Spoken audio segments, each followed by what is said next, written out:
Hello friends, welcome to Pebbles. நான் உங்கள் கோபி சுதா.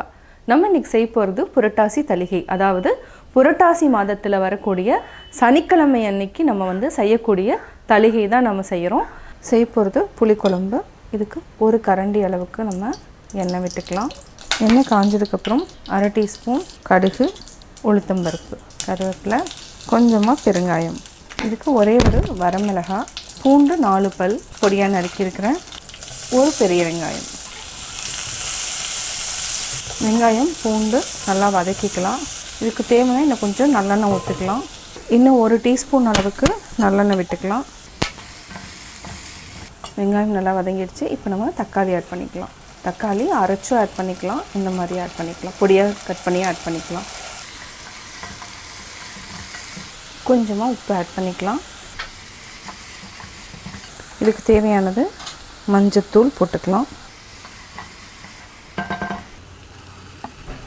நல்லா பரட்டி விடுங்க. இது ஒரு 3 நிமிஷம் வரைக்கும் நல்லா வேகட்டும். வெண்டைக்காயை நல்லா வதக்கிக்கலாம். இப்போ நம்ம ஆல்ரெடி மசால் தூள் போட்டுக்கலாம். 2 டீஸ்பூன் அளவுக்கு தனியாத்தூள், 1 டீஸ்பூன் சாம்பார் தூள், 1 டீஸ்பூன் குழம்புத்தூள், குழம்பு மிளகாத்தூள். இது குழம்பு மிளகாத்தூள் வந்துன்னா அதாவது புளிக்குழம்பு வந்து கொஞ்சம் கெட்டி பண்ணுறதுக்காக நான் அதை ஆட் பண்ணியிருக்கிறேன். இதை நல்லா பரட்டி விட்டுக்கோங்க. கொஞ்சமாக தண்ணி ஊற்றி கொதிக்க வச்சுக்கலாம். 1/4 டம்ளர் அளவுக்கு தண்ணி ஊற்றிருக்கிறோம். இது இந்த மசால் வந்து பச்சை வாசனம் போகிறதுக்காக ஊற்றிருக்கிறோம். மசாலோட பச்சை வாசம் போயிடுச்சு. இப்போது ஒரு நெல்லிக்காய் அளவுக்கு புளி எடுத்துருக்குறோம். இதை நல்லா கரைச்சிக்கலாம். இதை நம்ம அப்படியே கையிலேயே வடிகட்டிக்கலாம். புளி ஊற்றினுமே அந்த வளவளப்பு போயிடும். தேவையான அளவு உப்பு போட்டு மூடி வச்சுக்கலாம். எண்ணெய் கொஞ்சம் நல்லா மேலே வர வரைக்கும் மூடி வச்சுக்கலாம்.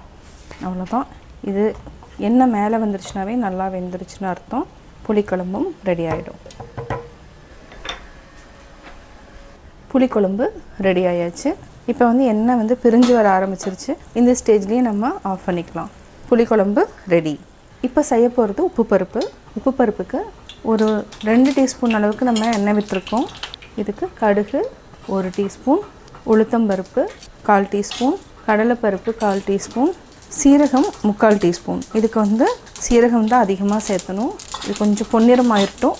இப்போ நம்ம சீரகம் சேர்த்திக்கலாம். 3/4 டீஸ்பூன். இது கூட ஒரு 10 பெப்பர் வந்து நான் வந்து க்ரஷ் பண்ணியிருக்கிறேன். இதையும் ஆட் பண்ணிக்கலாம். ஏன்னா வாசனையாக இருக்கும். பெருங்காயம். பருப்பு ஆட் பண்ணுறப்ப எப்போவுமே அந்த பெருங்காயம் ஆட் பண்ணால் ரொம்ப நல்லது. இப்போது சின்ன வெங்காயம், பச்சை மிளகாய், கருவேப்பிலை சிம்மில் வச்சுட்டு நல்லா ஃப்ரை பண்ணிக்கலாம். இதுக்கு வந்து பூண்டு ஆட் பண்ணலாம். நான் இன்றைக்கி பூண்டு ஆட் பண்ணல. கொஞ்சமாக உப்பு சேர்த்துக்கலாம். அதாவது இந்த ஆனியன் கலவா உப்பு சேர்த்துக்கலாம். நல்லா டிரான்ஸ்பரண்ட் ஆனதுக்கப்புறம் நம்ம பருப்பை ஆட் பண்ணிக்கலாம். உங்களுக்கு காரம் வந்து இன்னும் கொஞ்சம் தேவையாக இருந்துச்சுன்னா அதாவது பச்சை மிளகாய் இன்னும் பொடியாக நறுக்கி கூட ஆட் பண்ணிக்கலாம். நான் வந்து பெப்பர் வந்து ஒரு 10 பீஸ் ஆட் பண்ணதுனால நான் வந்து பச்சை மிளகாய் 1 தான் ஆட் பண்ணியிருக்கேன். சின்ன வெங்காயம் நல்லா வதங்கிடுச்சு. இப்போ நம்ம பருப்பு 100 கிராம் வந்து வேக வச்சு எடுத்து வச்சுருக்கோம். இதையே ஆட் பண்ணிக்கலாம். தண்ணி ஊற்றிக்கலாம்.